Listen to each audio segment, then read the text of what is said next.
National news channel కు స్వాగతం. నేటి ముఖ్యాంశాలు. దేశం అభివృద్ధి పథంలో తీసుకుపోతాం. గత 10 సంవత్సరాలు ఒక దివాలా తీసిన ఆర్థిక వ్యవస్థని వారసత్వంగా తీసుకొని తను ప్రధాన అయ్యే నాటికి దేశ రక్షణ విషయంలో భద్రత లేదు, పెచ్చు పెరిగిపోయిన నిరుద్యోగం ఉండేది, ఆర్థిక స్థితి పూర్తిగా చితికిపోయిన నేపథ్యం, ఇక అవినీతి అయితే పంచభూతాలను మొదలైన అవినీతి జరిగేది. అటువంటి సమయంలో ప్రధానమంత్రి అయిన నరేంద్ర మోడీ గారు, భారతీయ జనతా పార్టీ నేత, కేవలం 10 సంవత్సరాల్లోనే ఆ గతి తప్పిన ఆర్థిక స్థితిని ఇవాళ $4 ట్రిలియన్ ఆర్థిక వ్యవస్థగా తీర్చిదిద్ది ప్రపంచంలోనే 11వ స్థానం నుంచి 5వ స్థానానికి చేర్చి 4వ స్థానం దిశగా తీసుకెళ్తుంది. వీటి కారణంగా దేశ సంపత్తి పెరిగి, తలసరి ఆదాయం పెరిగి, ప్రజల సంపత్తి పెరుగుతుంది. దేశ సంపత్తి పెరుగుతుందంటే ప్రజల సంపత్తి పెరిగినట్టు.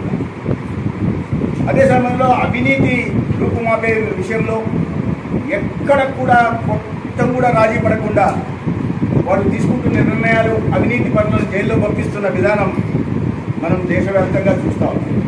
ఒక రాష్ట్రం తర్వాత ఒక రాష్ట్రం అవినీతి పనులు జైల్లోకి వెళ్తాం. మన రాష్ట్రంలో కూడా అవినీతి పనులు జైల్లోకి వచ్చే రోజు చాలా దగ్గరలో, వెళ్ళే రోజు దగ్గరలో.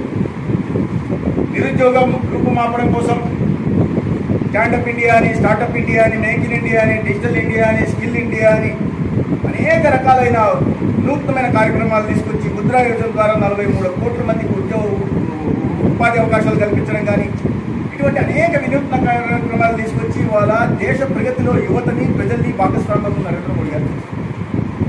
ఇవన్నీ కాకుండా దేశం ఆర్థికంగా ప్రగతి సాధించడం ఒక ఎత్తు అయితే, దేశంలో ఇన్ని సంవత్సరాలుగా ఈ గత ప్రభుత్వాల ఆర్థిక విధానాల వల్ల కానీ, కార్యక్రమాల వల్ల కానీ పేదరికం పెరుగుతూ ఉంటే ఆ పేదరిక నిర్మూలన కోసం అనేకమైన కార్యక్రమాలు తీసుకొచ్చారు. 4 కోట్ల ఇళ్ల నిర్మాణం కానీ, 55 కోట్ల మందికి 5 లక్షల ఆయుష్మాన్ భారత్ కార్యక్రమం కానీ, 31 కోట్ల మందికి జీవన్ జ్యోతి బీమా యోజన, సురక్షా బీమా యోజన కానీ, లేకుంటే 80 కోట్ల మందికి ఉచితంగా కొన్ని సంవత్సరాలుగా, రాబోయే 5 సంవత్సరాలు కూడా ఉచిత రేషన్ అందించడం కానీ, సబ్సిడైజ్ రేషన్ ఇస్తూ మళ్ళీ అదనంగా ఇప్పించడం కానీ, లేదా ప్రతి ఇంటికి కరెంటు ఇప్పించే. ఎందుకంటే మనం నరేంద్ర మోడీ గారు 2017లో సౌభాగ్య పథకం తెచ్చే నాటికి ఈ రాష్ట్రంలో 5 లక్షల మంది కటికి చీకటిలో కరెంటు దగ్గర నుంచి, కట్టిన ప్రతి ఇంటికి మరుగుదొడ్డి నిర్మించడం దగ్గర నుంచి, దాని తర్వాత ఒక మంచినీటి ద్వారా కుళాయి నీరు ఇచ్చే ప్రయత్నం కానీ, లేదా వాళ్ళకి ఉజ్వల సిలిండర్ ఇచ్చడం కానీ, అంటే వాళ్ళ జీవితాల్లో వెలుగులు నింపు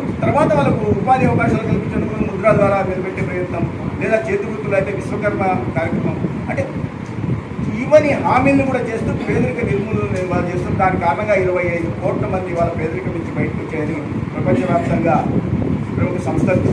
ఇది చిన్న విషయం. అటువంటి మహానాయకులు ఒకరు పేదరిక నిర్మూలన మీద, ఉద్యోగ ఉపాధి అవకాశాల మీద, లేదా సబ్కా సాత్ సబ్కా వికాస్ అనే పేరుతో సమాజంలోని అన్ని వర్గాలకి ఎటువంటి విపక్ష చూపకుండా అభివృద్ధి చేసుకుంటూ వచ్చారు.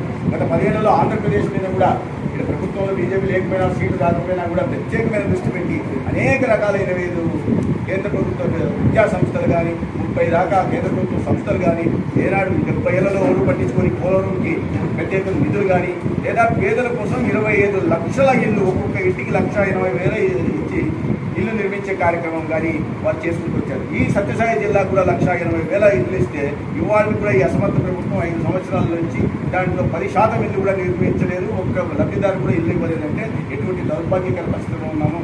32,000 కోట్ల నిధులు కేవలం గ్రామీణాల్లో, గ్రామీణ ఉపాధి పథకం కింద 55,000 కోట్లు. ప్రతి స్కూలుని ఆధునీకరించడం కోసం, నాణ్యత కలిగిన ల్యాబ్ల నిర్మాణం కోసం నిధులు ఇస్తుంటే దానికి రంగులు వేసుకుంటాం. ఆసుపత్రులకు నిధులు ఇస్తుంటే వాటిని దారి మళ్లిస్తాం. పల్లెల్లో అభివృద్ధి కోసం నిధులు ఇస్తుంటే వాటిని కూడా ఖాతాల నుంచి దొంగతనం చేస్తాం. ఇది రాష్ట్రంలో జరుగుతాం. ఈ ప్రతి కార్యక్రమానికి నిధులు కేంద్రం నుంచి చూసుకుంటే మీరు స్టిక్కర్లు వేసుకుంటాం, పేరు వేసుకునే పని జగన్మోహన్ గారు. రైతాంగాన్ని అంటే పూర్తిగా రాయలసీమ వాసి రైతాంగాన్ని పూర్తిగా విస్మరించే ప్రయత్నం చేశారు. 90% సబ్సిడీతో బిందు సేద్యం, డ్రిప్ ఇరిగేషన్ ఉండేది. కేంద్రం నుంచి నేరుగా నిధులు వచ్చేవి. ఇప్పుడు అవకాశం లేకుండా గత ప్రభుత్వం కూడా, తెలుగుదేశం ప్రభుత్వం కూడా కేంద్రం ఇస్తున్న దానికి ఇంకొక 40% ఇచ్చి 90% ఇచ్చి గత 5 సంవత్సరాలుగా ఒక్కరికంటే ఒక్కరికి కూడా డ్రిప్ ఇరిగేషన్ సబ్సిడీ లభించింది. జలకళ పేరుతో దగ్గర 2.5 లక్షల బోర్లు వేయిస్తామన్నారు. దాంట్లో 2% బోర్లు కూడా వేయించారు. ధర్మవరం ప్రాంతాన్ని కూడా ఇంత కరువు కాటకాలతో దుర్భిక్షంతో వెలువెల్లాడుతున్న ప్రాంతంలో ఇవాళ సాగునీరు లేని పరిస్థితి. 50% సబ్సిడీతో ట్రాక్టర్లు కొనుక్కోవడానికి, యాంత్రీకరణ పరిమితి కొనుక్కోవడానికి కేంద్ర ప్రభుత్వం నిధులు ఇస్తుంది. అది కూడా మీరేం చేయాల్సిన అవసరం లేదు. కేంద్రం మీరు రైతులకు అవకాశం కల్పించండి. కేంద్రం నేరుగా 10 లక్షల ట్రాక్టర్ 5 లక్షలు కట్టాలి, 5 లక్షలు కేంద్రం వచ్చింది. వీటిని కూడా తీసుకునే అవకాశం కల్పించండి. యువతకైతే ఉద్యోగాలు ఇస్తామని జాబ్ క్యాలెండర్ని మోసం చేసింది కాకుండా ఇప్పుడు ప్రధానమంత్రి ఎంప్లాయ్మెంట్ యోజన కింద వాళ్ళకు 30% 40% సబ్సిడీతో రుణాలు ఇస్తుంటే దానికి అడ్డుపడుతుంది. చేనేత చేతి వృత్తుల వారికి ఇప్పుడు విశ్వకర్మ అంటే దానికి అడ్డం పడుతున్నారు, రిజిస్ట్రేషన్ చేయకుండా అడ్డం పడుతున్నారు.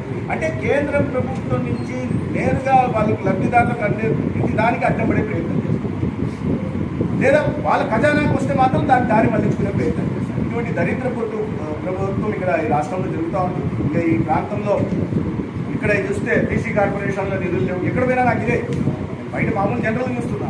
ధర్మవరంలో ఎవరిని కలిసినా మాకు 5 సంవత్సరాలుగా బీసీ కార్పొరేషన్, మాకు 5 సంవత్సరాల క్రితం ఇక్కడ కమ్యూనిటీ హాల్ కట్టిస్తామన్నారు.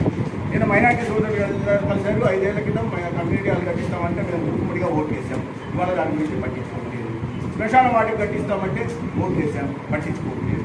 కుటుంబాలకు మాకు ప్రత్యేకంగా మీకు ఇచ్చేస్తాం అది చేస్తామంటే ఓటు వేసాం, పట్టించుకోలేదు. ఓఏ సోదరులకు మీకు ఇప్పుడే రేపే స్టేటస్ ఇస్తామన్నారు, పట్టించుకోలేదు. రిజర్వేషన్ మేము సమర్థిస్తాం, వర్గీకరణ అన్నారు.